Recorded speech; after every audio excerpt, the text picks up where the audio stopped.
Good evening, everyone. Today we have another live stream. So just let me tune the live stream so that I can see what you will be writing on the YouTube. And we will start. Okay, so here we are. As you know, that's already fourth part of the build project with Kugelpanzer.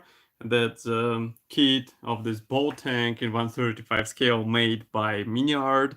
And as you know, the Kugelpanzer means that it copies the, let's say, German version of this kit in 135 scale. But there is also a Soviet version, it's a shadow tank. And there is also winter version on the skis instead of those wheels. So it is up to you which one you choose, but obviously I decided to try the Kugelpanzer. So on the in the previous three parts of this build review, we were discussing the main difficulties and also various assembly stages. And as you know, I promised that kit will be in this fourth video, it will be like this. So I keep my promises, and here it is. The kit is finished, tada!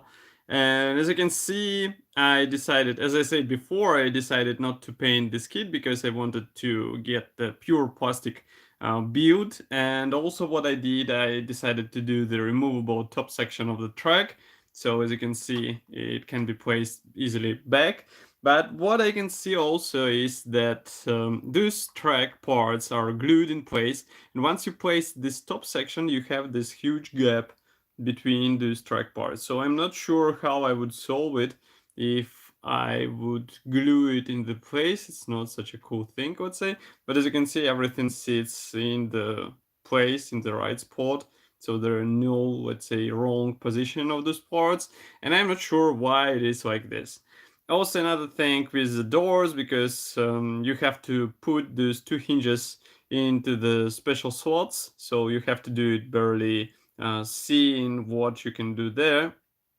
So be careful with this, especially if you're going to build the open versions, then you have to do it just like me. And what helped me actually, just, see, you can see what is inside here, and when I open it, nothing changes. Yay. Anyway, you get some light, obviously, and that was the helping feature of this removing top track part. But as you can see, if you close it, you barely see the interior, so it's worth thinking, oh, by the way, it's flexible, huh? So you have to think how to expose what is inside, because otherwise it will be pity to hide it inside. And I saw one guy, he bought this kit and he decided to build only exterior. Don't be like this. If you are getting interior kit, just build the whole kit and try to expose the interior, because Miniart spent some time designing this and it looks really good. There is nothing to hide, and it's worth exposing it and showing it as one of the main features of your build. Yeah, some people say that they have nice weathering techniques and painting techniques, but still, nice interior attracts attention. We all know it. So it's worth investing your time in this as well. And note that this suspension arm also protrudes through the hull part, and it is visible. And as I said, there is also a winter version of this kit, so those wheels will be replaced with skis. It is up to you which one you choose. The skis version might be interesting as well. And note that it's not that perfectly balanced. It goes sideways and somewhere as well. So maybe it could be a nice idea to place not the two, let's say those two legs just like this, but maybe four legs X-wise or crosswise, just how you like it. Maybe that way it would be more stable and it would be a more interesting looking vehicle. But it's a what if project, so nobody stops you from adjusting all this stuff, adding some features or maybe removing some features. So maybe what I would rather do is to replace one of the machine guns with some serious gun so that it would look even more menacing. Maybe install more lights, because one headlamp is just not enough in my opinion.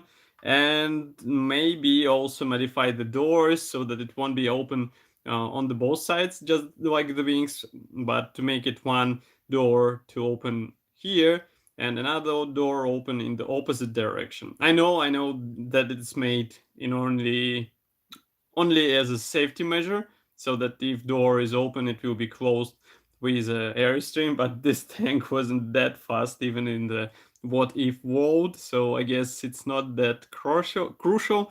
And also, it will add some visual interest because it won't be symmetrical. But now it looks like it's going to fly. And also here inside, I guess all this stuff will look good after painting, but the engine is visible, so it's worth spending your time adding some wiring on this engine because it will be visible as well. And what is also quite interesting, I would rather solve the problem with exhaust. I would do some hole in the hull body in order to put the exhaust outside, and to develop this topic a bit more, maybe to put this tube upwards, just like on the trucks. I mean, again, it's a what if subject, so that's why I'm trying to use my imagination to get even more, I would say, unusual look for this tank. As for the marking options in the Kugelpanzer are quite interesting because they decided to go crazy. And here, for example, you can see this marking option with Mickey Mouse.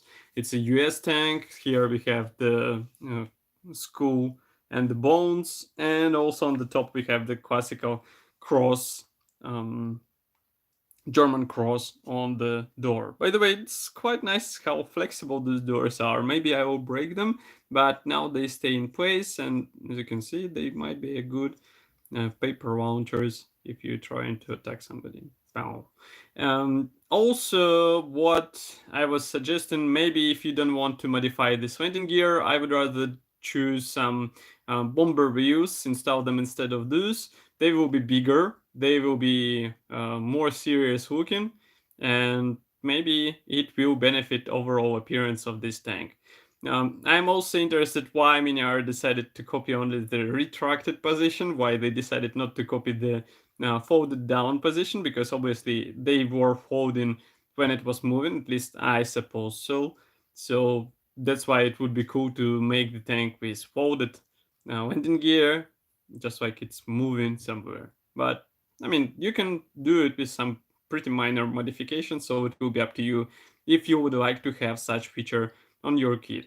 And also don't forget about those machine guns, because machine guns are movable only in the vertical axis, so you won't be able to move them in the horizontal axis. As you can see, they're not movable, but otherwise they look nice.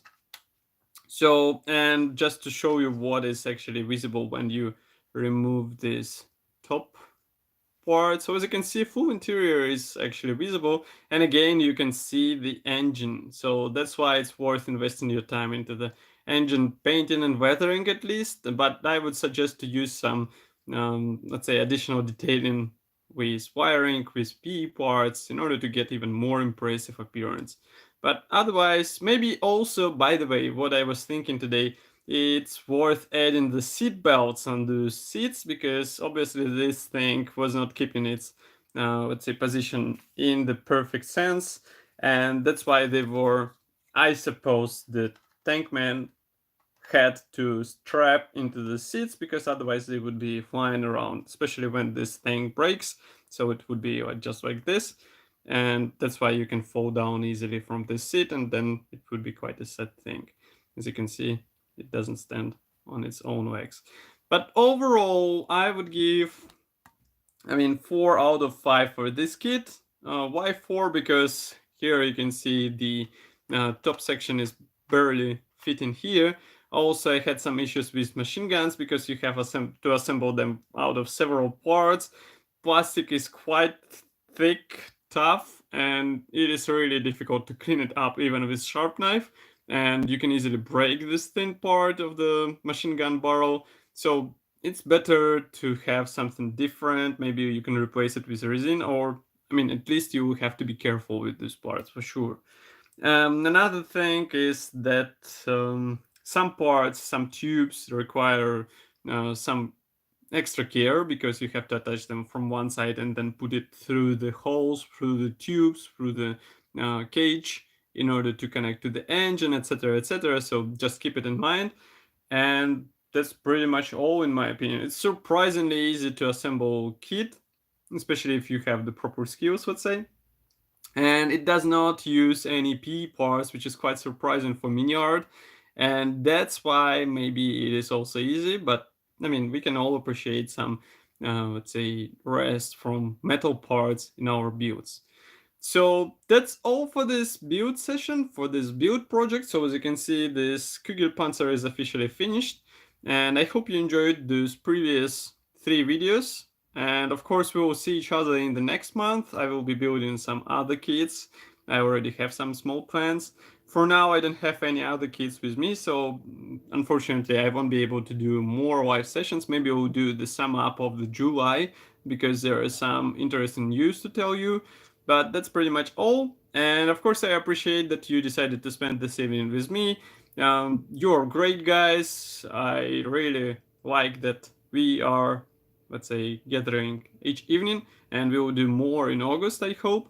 And of course, don't forget to press the like button because it helps us greatly. You can see my finger, but it's actually a like. And you can also subscribe to our YouTube channel so that you won't miss any new video review. And I will see you in our daily video reviews of the kits as usual. Bye.